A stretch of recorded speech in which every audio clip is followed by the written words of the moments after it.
बहुत बहुत स्वागत है साथियों। एक बार फिर से आप सभी का smart study online digital platform में मैं आपके सामने आशीष आर्य।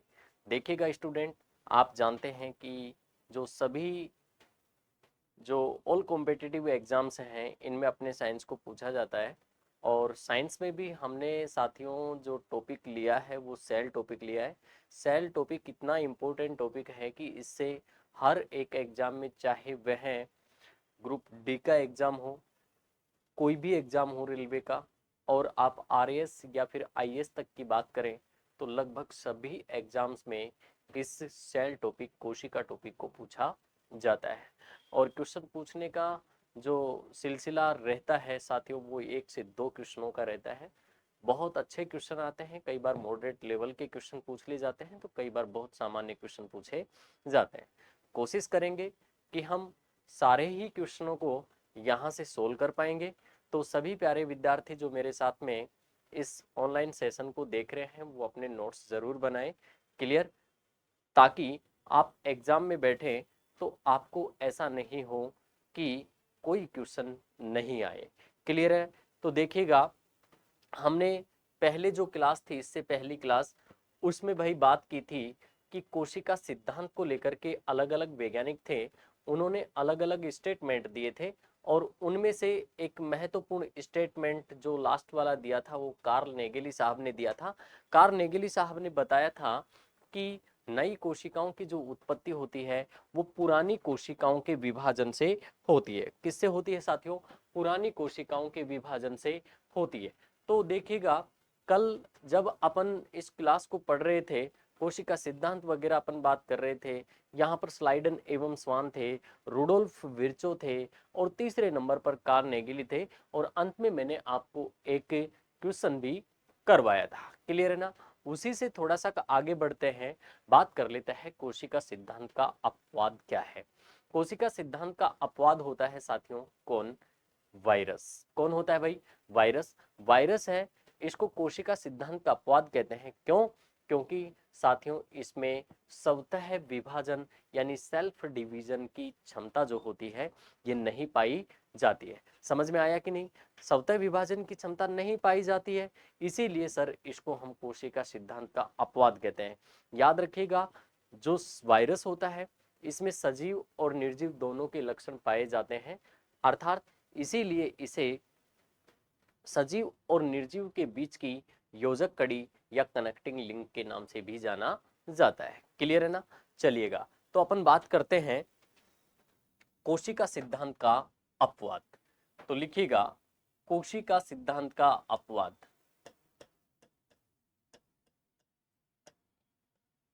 कोशिका सिद्धांत का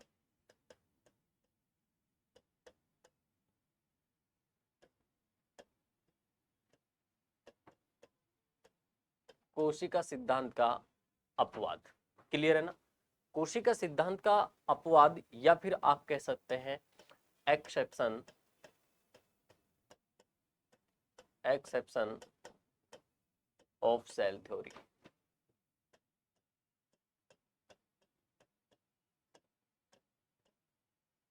exception of cell theory. Clear है ना? बहुत ही अच्छा बिंदु बनता है यहाँ से एग्जाम पेपर में। ये क्वेश्चन बहुत बार एग्जाम में बन चुका है, तो सभी बच्चे इसको बहुत अच्छे से अपने जहन में बिठा लें। देखिएगा, कोशिका सिद्धांत के अपवाद की अगर बात करें तो वायरस जो होता है ना, ये कोशिका सिद्धांत का अपवाद होता है। तो आप लिख सकते हैं कोशिका सिद्धांत का अपवाद,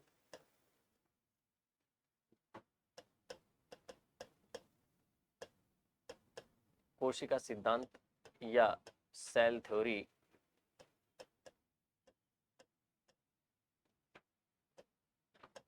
का अपवाद का अपवाद कौन है? यहां पर अपने को याद रखना है सर, वायरस। वायरस बोले तो विषाणु।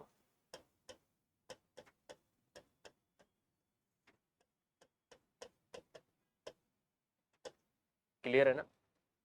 वायरस जो है इसे याद रखिएगा सजीव और निर्जीव के बीच की योजक कड़ी या कनेक्टिंग लिंक के नाम से भी जाना जाता है। तो आप लिख सकते हैं विषाणु, या आप कह सकते हैं वायरस,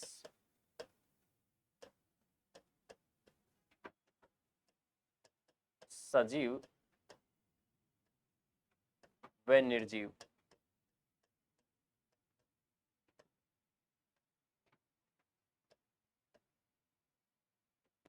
के बीच की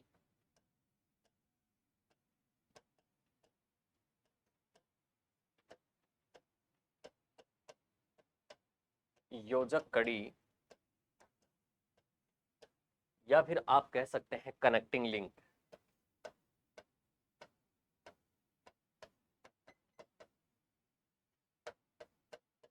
कनेक्टिंग लिंक के नाम से भी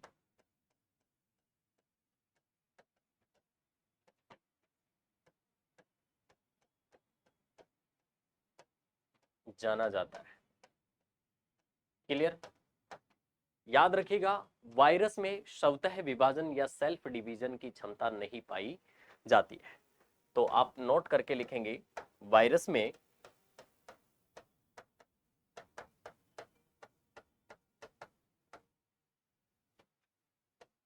या विषाणु में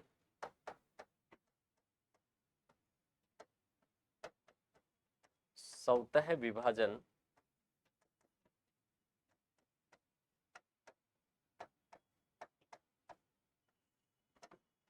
या सेल्फ डिवीजन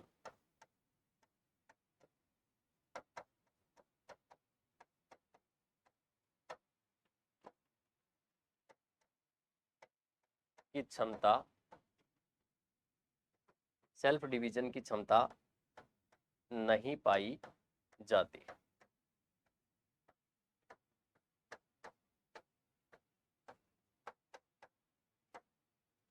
वायरस या विषाणु में स्वतः विभाजन की क्षमता नहीं पाई जाती है। ये छोटी छोटी बातें अपने को याद रखिएगा।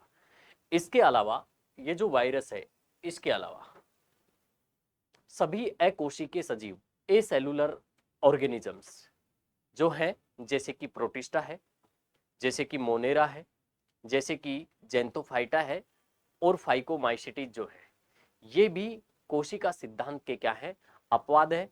और यहां से आपके रेलवे ने एग्जाम में क्वेश्चन पूछ लिया है। क्लियर है ना? तो अगली बात जो अपने को लिखनी है, क्या लिख सकते हैं, सभी अकोशिकीय सजीव, लिखेंगे सभी अकोशिकीय सजीव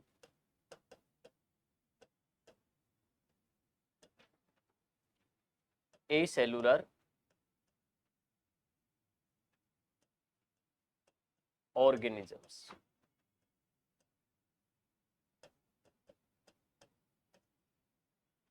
सभी अकोशिकीय सजीव, सभी अकोशिकीय सजीव जैसे मोनेरा,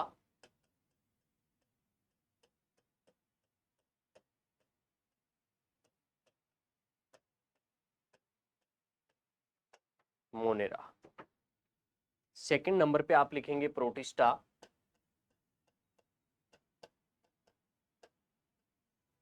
थर्ड नंबर पे आप लिखोगे जेंथोफाइटा,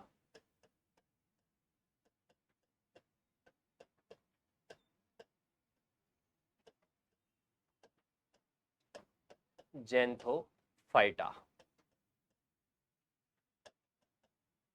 और इसके बाद में आप लिखोगे phycomycetes.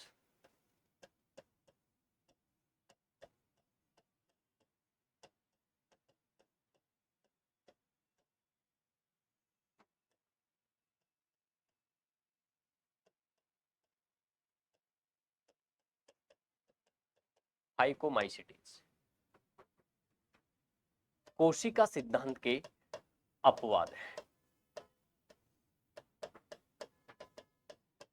Exception of cell theory. याद रखिएगा, यहां से आपके रेलवे एग्जाम में क्वेश्चन पूछ लिया गया है। तो इसे आप MTR जरूर कर ले कि मुझे तो रटना है। क्लियर है ना? यहां से बहुत अच्छे अच्छे एग्जाम्स में क्वेश्चन देखने को मिलता है। क्लियर है ना? तो यहां तक आपको आशा करता हूं बहुत अच्छे से समझ में आया है कि कोशिका सिद्धांत का अगर डायरेक्ट अपने से अपवाद पूछता है तो यहाँ पर विषाणु है। क्यों है? क्योंकि इसमें स्वतः विभाजन या सेल्फ डिवीजन की जो कैपेसिटी है, क्षमता है, ये नहीं पाई जाती है। याद रखिएगा, विषाणु जो होता है इसे हम सजीव और निर्जीव यानी आप कहें लिविंग एंड नॉन लिविंग जो ऑर्गेनिजम्स होते हैं इनके बीच की योजक कड़ी या फिर कनेक्टिंग लिंक के नाम से भी जानते हैं। क्लियर है ना? इसके बाद में हमने बात की है कि सभी अकोशिकीय सजीव जिसे ए सेलुलर ऑर्गेनिज्म के नाम से जानते हैं, जैसे कि मोनेरा है, प्रोटिस्टा है, जेंथोफाइटा है, फाइकोमाइसिटीज है, यह भी कोशिका सिद्धांत के अपवाद होते हैं। समझ में आया? चलिएगा अब देखिएगा, यहां से कई बार क्या करता है एग्जामिनर, जो कोशिका की सामान्य जानकारी होती है, जैसे कि संसार की सबसे बड़ी कोशिका कौन सी है, सजीव जगत की सबसे बड़ी कोशिका कौन सी है, क्लियर है ना, सबसे छोटी कोशिका पूछ लेता है, पादपों में सबसे बड़ी कोशिका पूछ लेता है, पादपों में सबसे लंबी कोशिका पूछ लेता है, मानव की सबसे लंबी कोशिका पूछ लेता है, मानव की सबसे बड़ी कोशिका कौन सी है, मानव की सबसे छोटी कोशिका कौन सी है, इत्यादि। इन बिंदुओं को लेकर के एग्जामिनर कई बार अपने लिए एक क्वेश्चन देने के सोच लेता है। तो आशा करता हूं अगर यहां से ये क्वेश्चन पूछा जाए, और ऐसा नहीं होना चाहिए कि हमारे से वो क्वेश्चन गलत हो जाए। कई बार ऐसा होता है कि हम बहुत अच्छे लेवल से पढ़ लेते हैं और बहुत सामान्य सामान्य जो चीजें होती हैं उनको हम छोड़ देते हैं। ऐसा नहीं करना है, अपने को बिल्कुल बॉटम से लेकर के टॉप तक जाना है जहां से एग्जामिनर क्वेश्चन करता है। साथ ही साथ जो पुराने पेपर्स हैं उनको भी ध्यान में रखना है कि एग्जामिनर ने कहां से क्वेश्चन पूछा है, तो याद रखिएगा वहां तक उससे अप अपने को क्या करना है, अपना लेवल रखना है, तभी जाकर के अपना एग्जाम निकलता है।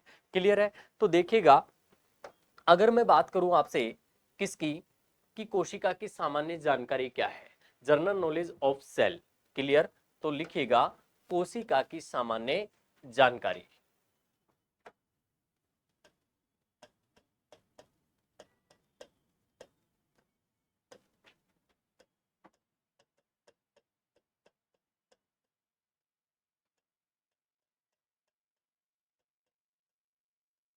कोशिका की सामान्य जानकारी, सबसे पहली बात जो एग्जामिनर के जहन में रहती है वो ये रहती है कि संसार की सबसे बड़ी कोशिका बताइए।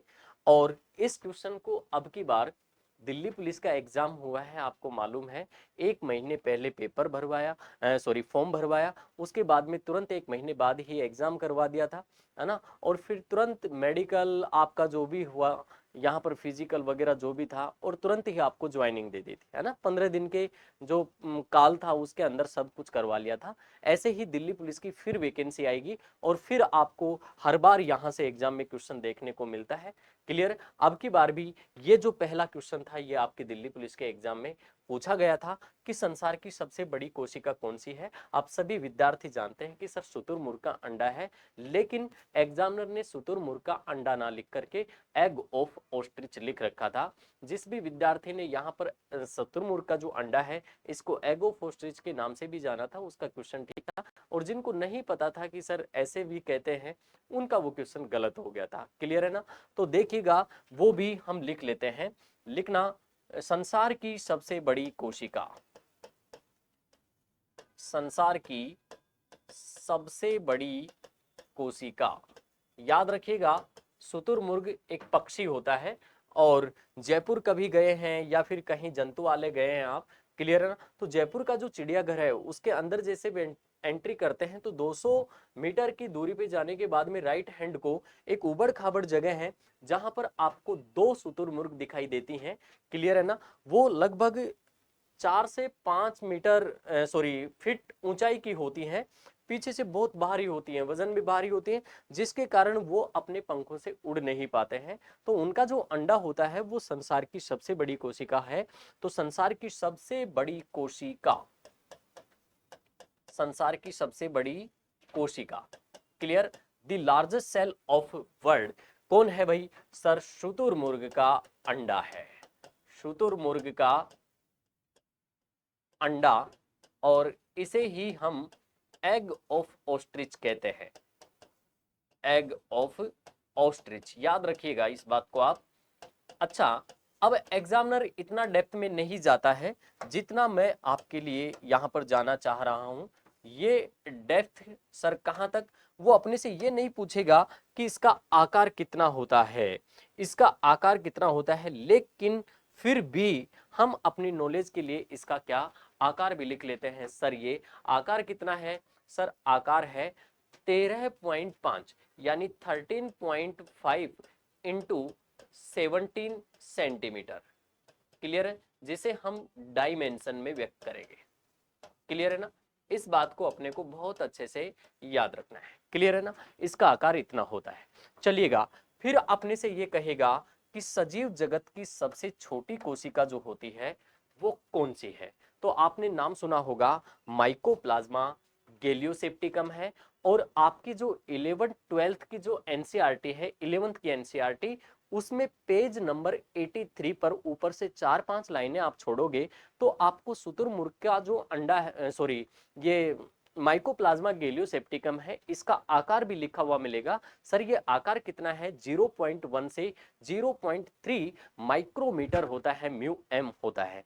क्लियर है ना? तो आपको ये सब चीजें भी छोटी छोटी हैं, याद रखनी है। कई बार एग्जामिनर डेप्थ में जाकर के क्वेश्चन कर लेता है। तो आप अगली लाइन को एरो बना करके ऐड करोगे, क्या लिखेंगे? सजीव जगत की सबसे छोटी कोशिका, सजीव जगत की सबसे छोटी कोशिका, सबसे छोटी कोशिका, इसमें आपको याद रखना है माइकोप्लाज्मा, माइकोप्लाज्मा गैलियोसेप्टिकम।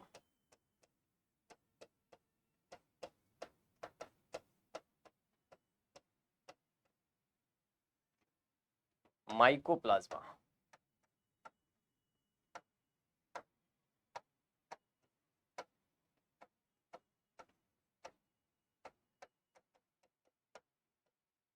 क्लियर है? याद रखिएगा। इसके आकार की मैं बात करूं तो इसका आकार होता है 0.1 से 0.3 माइक्रोमीटर। क्लियर है ना? याद रखिएगा। अब याद रखिएगा, जो 12th लेवल के जो एग्जाम होते हैं, जो भी 12th लेवल के एग्जाम हैं, उनमें साथियों कई बार एग्जामिनर ने क्वेश्चन किया है कि जोकर ऑफ प्लांट किंगडम, पादप जगत का जोकर कौन है? तो पादप जगत का जोकर कौन है? सर यही है, माइकोप्लाज्मा ही है। ये क्या करता है? अपना रूप है ना बदलता रहता है। इसे पादप जगत का भांड या फिर बहरूपिया भी कहते हैं। क्लियर है ना? किसको कहते हैं? सर इस माइकोप्लाज्मा को कहते हैं। तो नोट करके आप इसे ऐड करेंगे, लिखेंगे माइकोप्लाज्मा को, माइकोप्लाज्मा पादप जगत का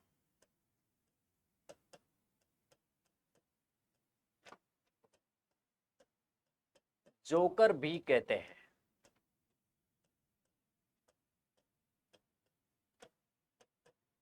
क्लियर?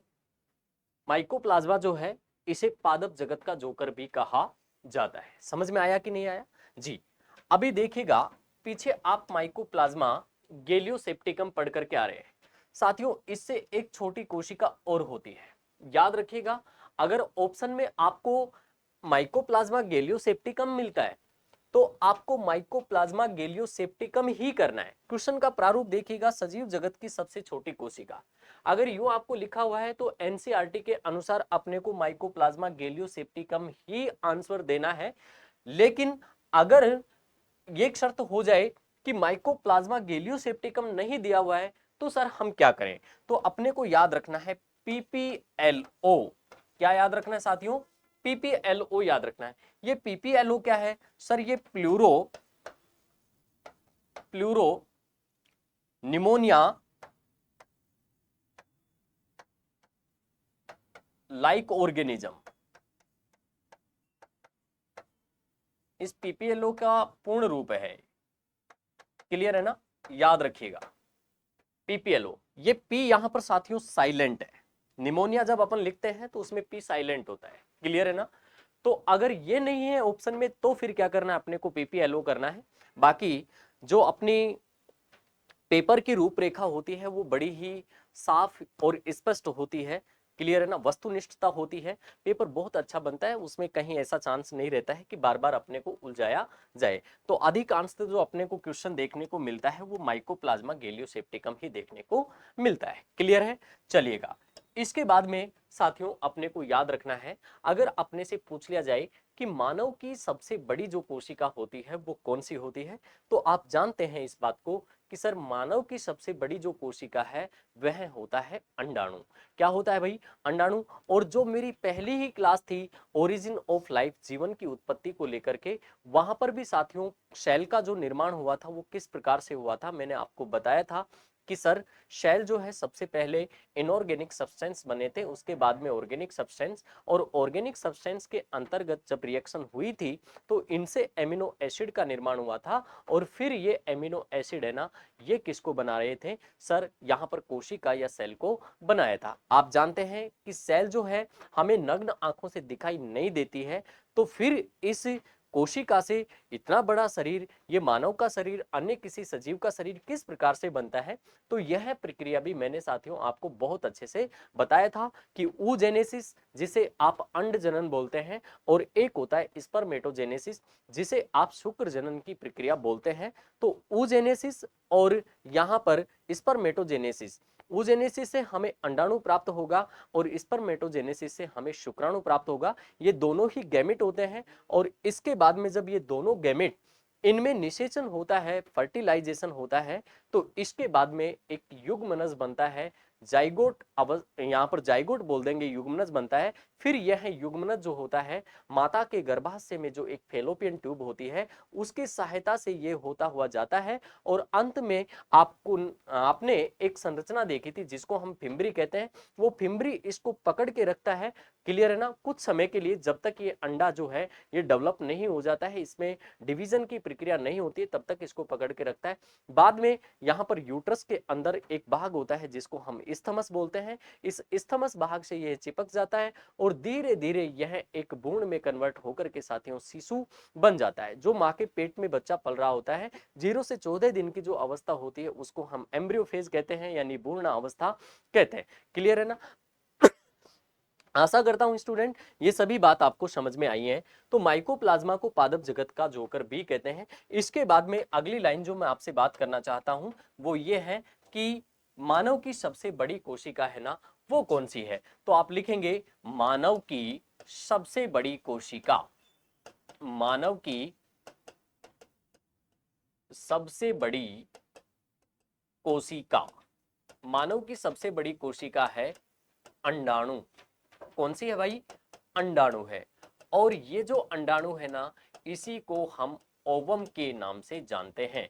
किसके नाम से जानते हैं, ओवम के नाम से। क्लियर है ना, इसके बाद में आपसे कह दिया जाए कि भाई मानव की सबसे छोटी कोशिका कौन सी है, तो सर मानव की सबसे छोटी कोशिका, मानव की सबसे छोटी कोशिका शुक्राणु है। क्या है भाई, शुक्राणु।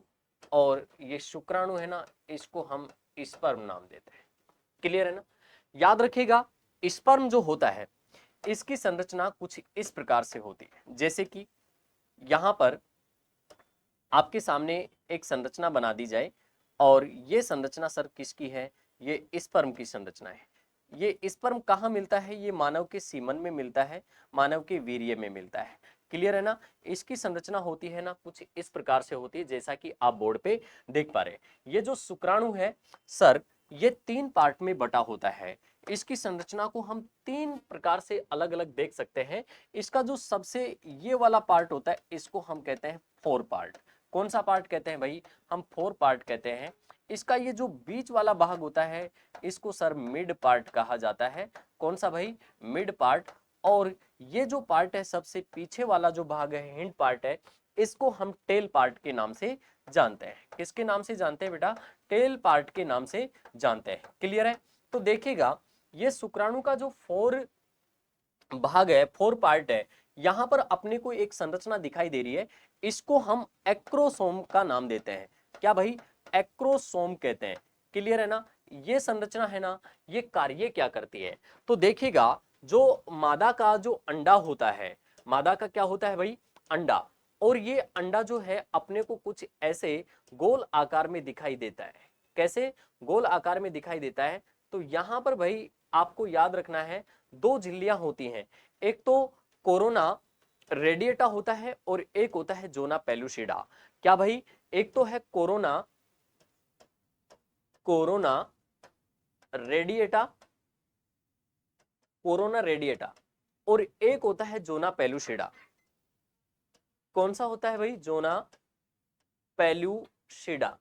तो ये क्या करता है, इसको साहब इस अंडे को भेदने का कार्य करता है। इस अंडे को क्या करेगा, भेदने का कार्य करता है। जैसे कि आपसे यहां पर ये शुक्राणु बना दिया गया और ये क्या करेगा, इस अंडे को क्या करेगा, भेदेगा। क्लियर है ना। तो आशा करता हूं सभी बातें आपको समझ में आ रही है।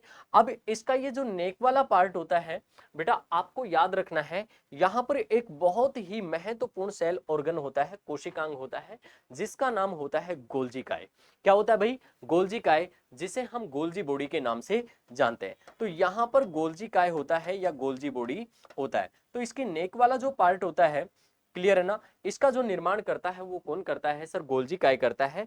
और याद रखना इसके मध्य भाग में अपने को यहां पर संरचनाएं देखने को मिलती हैं।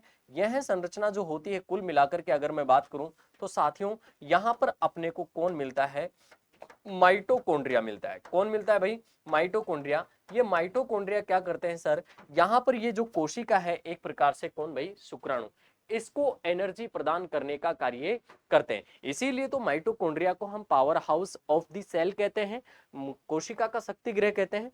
तो ये सभी बातें आपको बहुत अच्छे से समझ में आ रही होंगी। चलिएगा बेटा, इसके बाद आगे चलते हैं अपन। बात आती है कोशिकीय संरचना और संगठन के आधार पर, अगर मैं सेल के प्रकार की बात करूं तो कोशिकीय संरचना और सेल का जो संगठन है इसके आधार पर जो कोशिका है ना, ये मुख्य रूप से साथियों दो प्रकार की होती है, लेकिन वास्तविक रूप से तीन प्रकार की होती है। सर ये दो प्रकार कौन से हैं और तीसरा कौन सा है, दो प्रकार तो आप सभी जानते हैं, एक तो यूकैरियोटिक होता है, एक कौन सा होता है, प्रोकैरियोटिक, और एक होता है मेसोकैरियोटिक, जिसमें यूकैरियोटिक और प्रोकैरियोटिक दोनों के ही लक्षण पाए जाते हैं। तो सर बात ये आती है कि यूकैरियोटिक कोशिका क्या है और प्रोकैरियोटिक कोशिका जो होती है वो क्या होती है। क्लियर है ना। बड़ी ही उत्सुकता होगी इस बात को जानने की कि सर यूकैरियोटिक कोशिका क्या है और प्रोकैरियोटिक कोशिका क्या है।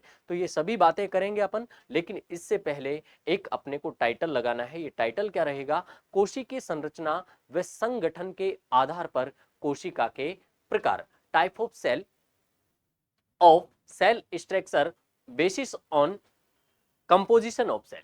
क्लियर है ना। कोशिकीय संरचना और संगठन के आधार पर कोशिका के प्रकार। तो एक छोटा सा टाइटल आप जरूर ऐड करें, कोशिकीय संरचना व संगठन के आधार पर, कोशिकीय संरचना व संगठन के आधार पर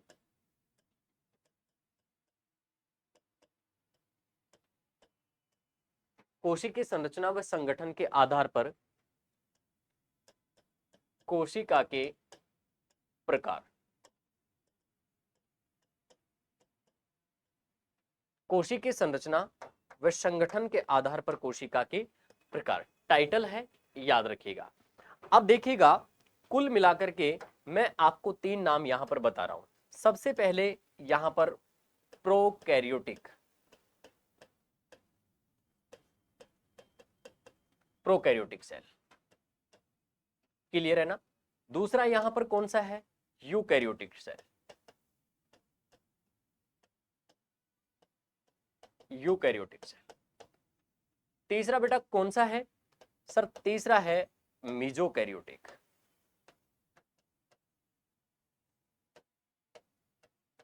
मीजोकैरियोटिक से समझ में आया कि नहीं आया? जी सर, हमें समझ में आया।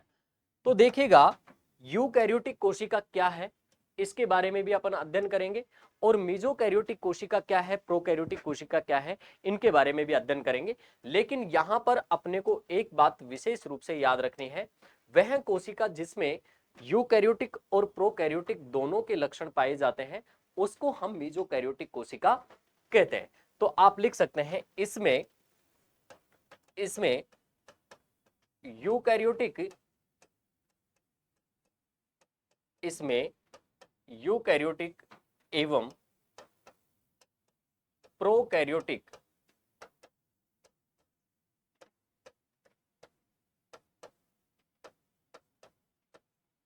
इसमें यूकैरियोटिक और प्रोकैरियोटिक दोनों कोशिका के लक्षण पाए जाते हैं।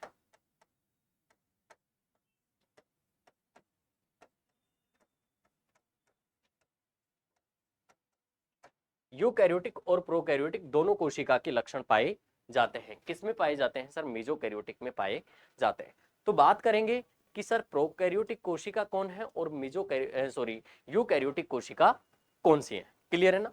तो देखिएगा, चलते हैं थोड़ा सा आगे। तो सबसे पहले हम बात करेंगे यूकैरियोटिक कोशिका को लेकर। क्लियर है ना? समझिएगा, यूकैरियोटिक कोशिका, यूकैरियोटिक कोशिका, देखिएगा, यू जो होता है इसका अर्थ होता है नवीन। इसका अर्थ क्या है? नवीन। यू यू का अर्थ होता है न्यू या नवीन, या फिर आप कह सकते हैं वेल डेवलप्ड।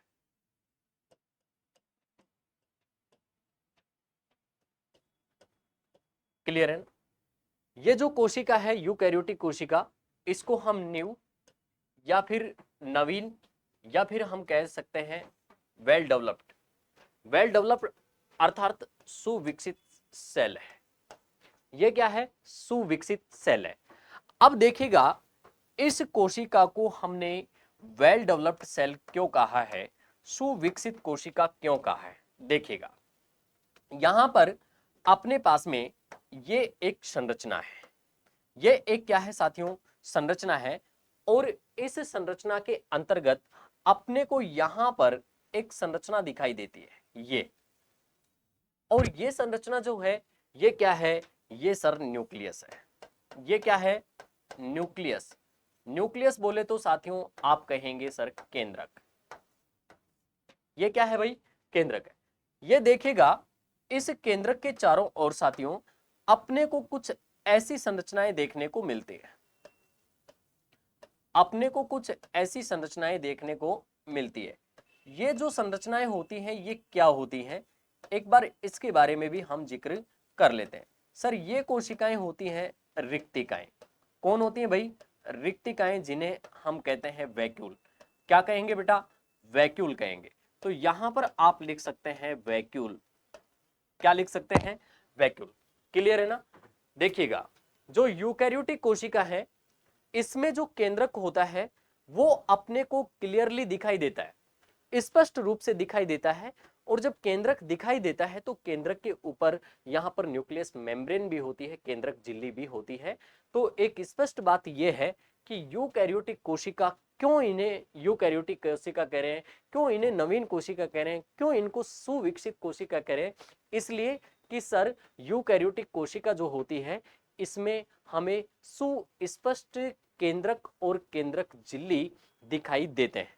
जबकि अगर मैं बात करूं प्रोकैरियोटिक सेल की, किसकी बात करूं भाई मैं? सर मैं प्रोकैरियोटिक सेल की बात करूं तो प्रोकैरियोटिक जो सेल होती हैं, इस प्रोकैरियोटिक सेल में अपने को यहां पर ये संरचना देखिएगा कुछ इस प्रकार से होती है, जैसे कि यहां मैंने एक संरचना बना दी, और ये जो संरचना आपको दिखाई दे रही है इसमें हम यह पता नहीं कर पा रहे हैं कि केंद्रक कौन सा है।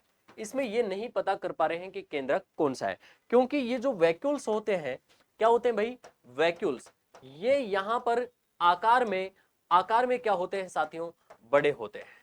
आकार में कैसे होंगे, बड़े होंगे, तथा संख्या में क्या होते हैं सर, कम होते हैं। संख्या में क्या होते हैं, कम होते हैं। इसलिए कई बार ऐसा होता है, या फिर ऐसा ही होता है क्योंकि यह केंद्रक का आकार ग्रहण कर लेते हैं, इसलिए यहां पर अपने को सुस्पष्ट केंद्रक और केंद्रक झिल्ली है ना, ये दिखाई नहीं देते हैं। जबकि यूकैरियोटिक सेल में अपने को यहां पर सुस्पष्ट रूप से केंद्रक और केंद्रक झिल्ली दिखाई देते हैं। इसीलिए जो प्रोकैरियोटिक कोशिकाएं होती हैं, कौन सी कोशिकाएं होती है साथियों, प्रोकैरियोटिक कोशिकाएं, इनके कई सारे नाम हैं। इन्हें हम प्राचीन कोशिका, इन्हें हम प्राचीन कोशिका या फिर एंशियंट, क्या कहोगे आप, एंशियंट सेल भी कहोगे। क्या कहोगे बेटा, एंशियंट सेल। क्लियर है ना। इसे ही हम प्रोकैरियोन सेल कहते हैं। कौन सी कहते हैं, प्रोकैरियोन सेल कहते हैं। क्लियर है। प्रोकैरियोन क्यों, क्योंकि इसमें अपने को सुस्पष्ट केंद्रक और केंद्रक झिल्ली दिखाई नहीं देती है। तो हम स्पष्ट रूप से कह सकते हैं क्या, कि यूकैरियोटिक कोशिकाएं जो होती हैं, इनमें अपने को केंद्रक और केंद्रक झिल्ली दिखाई देते हैं, जबकि प्रोकैरियोटिक कोशिकाओं में अपने को सुस्पष्ट रूप से केंद्रक और केंद्रक झिल्ली दिखाई नहीं देते हैं। समझ में आया कि नहीं जी सर। तो चलते हैं थोड़ा सा आगे की ओर, आगे चलते हैं तो बात बनती है कि सर यूकैरियोटिक कोशिका में और क्या अपने को ऐसी संरचनाएं हैं जो दिखाई देती हैं और क्या होता है, और भी जानने का यहां पर हम प्रयास करते हैं। तो देखिएगा, यूकैरियोटिक कोशिकाएं जो होती हैं, इसमें अगर मैं सेल ऑर्गन की बात करूं, किसकी बात करूं भाई, सेल ऑर्गन की बात करूं, मैं यूसी की बात कर रहा हूं, यूकैरियोटिक की बात कर रहा हूं। क्लियर है ना। तो सेल ऑर्गन की बात करूं तो यहां पर जैसे कि साथियों मैं लिख दूं यहां पर माइटोकॉन्ड्रिया। क्या लिख दूं भाई, माइटोकॉन्ड्रिया, माइटोकॉन्ड्रिया। यहां पर साथियों मैं नेक्स्ट लिख दूं गोल्जी बॉडी। क्या लिख दूं भाई, गोल्जी बॉडी। और अगला जो है इसको मैं लिख दूं यहां पर क्या सर, गोल्जी बॉडी के अलावा यहां पर मैं लिख देता हूं जैसे कि लाइसोसोम। क्या लिख देता हूं भाई, लाइसोसोम। आदि सेल ऑर्गन या कोशिकांग जो है ना, आदि कोशिकांग पाए जाते हैं, आदि कोशिकांग पाए जाते हैं। जबकि आपको याद रखना है जो प्रोकैरियोटिक सेल होती है ना, कौन सी भाई, प्रोकैरियोटिक सेल, इनमें यहां पर आपको याद रखना है माइटोकॉन्ड्रिया, माइटोकॉन्ड्रिया, आप कह सकते हैं गोल्जी बॉडी। कौन सी बॉडी भाई, गोल्जी बॉडी। आप सर कह सकते हैं यहां पर लाइसोसोम। क्या भाई, लाइसोसोम आदि नहीं पाए जाते हैं, आदि नहीं पाए जाते हैं। इस बात को भी अपने को स्पष्ट रूप से याद रखना है। क्लियर है ना। चलिएगा, इसके बाद अगर मैं बात करूं तो जो यूकैरियोटिक कोशिका होती है, इस यूकैरियोटिक कोशिका में वन एंड वन मोर यानी एक से अधिक गुणसूत्र पाए जाते हैं। जबकि प्रोकैरियोटिक कोशिका जो होती है, इसमें केवल और केवल एक ही गुणसूत्र पाया जाता है। तो आप लिख सकते हैं यूकैरियोटिक सेल में इसमें एक से अधिक, इसमें एक से अधिक गुणसूत्र, इसमें एक से अधिक गुणसूत्र या आप कह सकते हैं क्रोमोसोम, क्रोमोसोम पाए जाते हैं, पाए जाते हैं। जबकि पीसी में अपने को याद रखना है, जबकि पीसी में केवल एक ही गुणसूत्र या क्रोमोसोम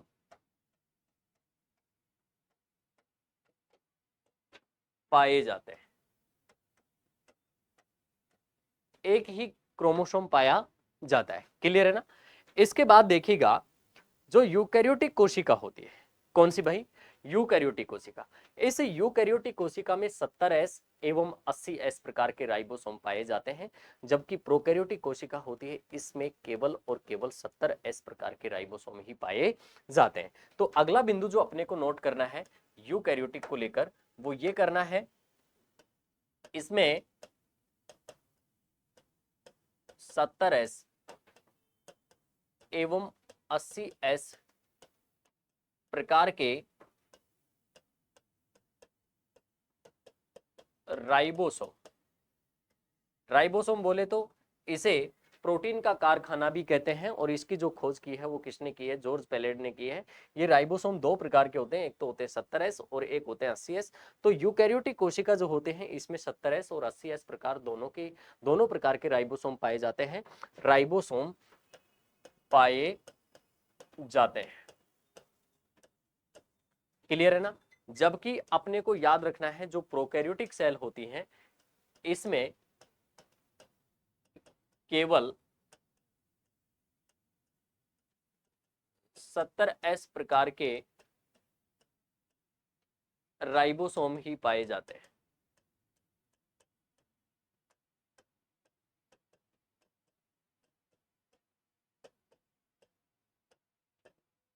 सत्तर एस प्रकार के राइबोसोम ही पाए जाते हैं। क्लियर है ना बेटा, ये याद रखिएगा। अब की बार नीट एग्जाम में क्वेश्चन आया हुआ है, क्वेश्चन आया क्या कि यहां पर एस क्या है, याद रखिएगा यहां पर एस का अर्थ स्वेडबर्ग यूनिट, स्वेडबर्ग यूनिट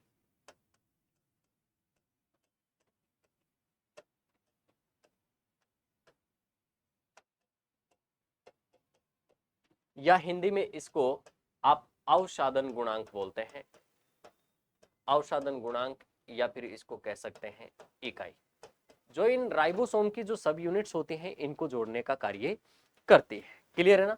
इस क्वेश्चन को अब की बार नीट जैसे एग्जाम में पूछ लिया गया है, तो साथियों आपको सभी बातें बहुत अच्छे से याद रखनी है। इसके बाद में अगर मैं बात करूं तो जो यूकैरियोटिक सेल है यह सभी पादप एवं जंतुओं में पाई जाती है, प्लांट एंड एनिमल सेल में प्लांट और किसमें भाई, एनिमल्स में पाई जाती है। जबकि प्रोकैरियोटिक कोशिका होती है यह किसमें, जीवाणु जिसे आप बैक्टीरिया कहेंगे, और नील हरित शैवाल जिसे ब्लू ग्रीन एल्गी कहते हैं, साइनोबैक्टीरिया कहते हैं, इसमें पाई जाती है। तो अगला पॉइंट आपको लिखना है, क्या लिखेंगे, कौन भाई, यूकैरियोटिक सेल को लेकर के, तो आप लिख सकते हैं यह सभी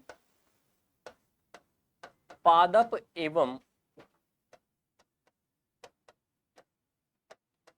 जंतुओं में पाई जाती है।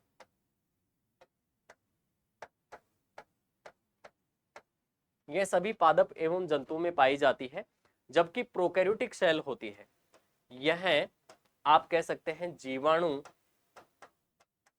जीवाणु बोले तो बैक्टीरिया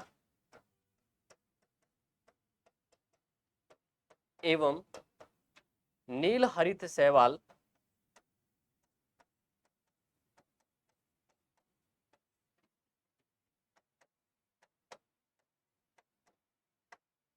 या आप कह सकते हैं इसे बीजीए, या इसे आप कह सकते हैं साइनोबैक्टीरिया।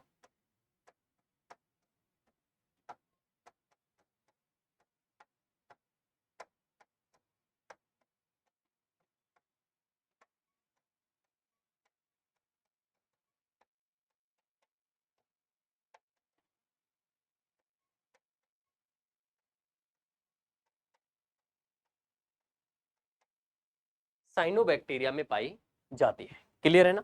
तो ये सभी बातें आपको वन बाय वन करके बहुत अच्छे से समझ में आ रही होंगी। क्लियर है ना। तो देखिएगा ये तमाम बातें साथियों अपने से एग्जाम में भी पूछी जाती हैं। क्लियर है ना।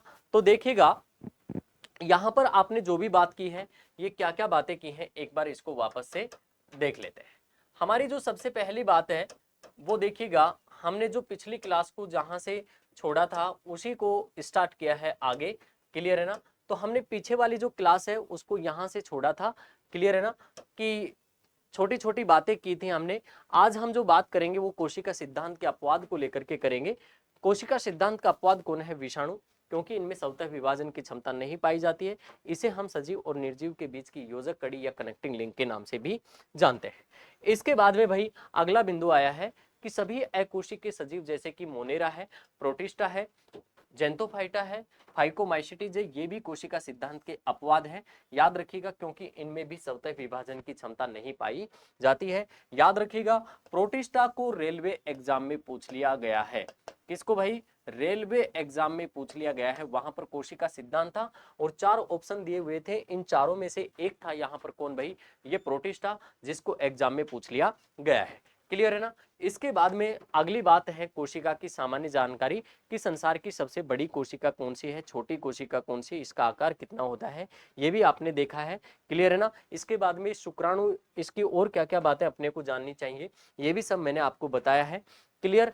इसके बाद में आपने कोशिकीय संरचना और संगठन के आधार पर कोशिका के प्रकार देखे हैं। क्लियर? मेसोकैरियोटिक सेल जो होती हैं, इसमें यूकैरियोटिक और प्रोकैरियोटिक दोनों के लक्षण पाए जाते हैं। आगे हमने यूकैरियोटिक और प्रोकैरियोटिक कोशिका को डिफाइन किया है। क्लियर है ना? देखिएगा किस प्रकार से कि जिसमें अपने को सुस्पष्ट केंद्रक और केंद्रक झिल्ली दिखाई देंगी वो यूकैरियोटिक कोशिकाएं, और जहां पर दिखाई नहीं देंगी वहां पर कौन है भाई? प्रोकैरियोटिक कोशिकाएं।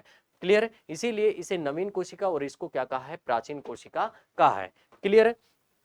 इसके बाद में अगला बिंदु यहां पर देखिएगा, जो सेल ऑर्गन्स हैं, माइटोकॉन्ड्रिया, गोल्जी बॉडी, लाइसोसोम, ये सभी जो यूकैरियोटिक कोशिका है इसमें है, जबकि प्रोकैरियोटिक कोशिका में नहीं है। क्लियर है? इसमें 1 and 1 मोर, एक से अधिक क्रोमोसोम है ना पाए जाते हैं, जबकि प्रोकैरियोटिक सेल जो होती है इसमें केवल एक ही क्रोमोसोम पाया जाता है।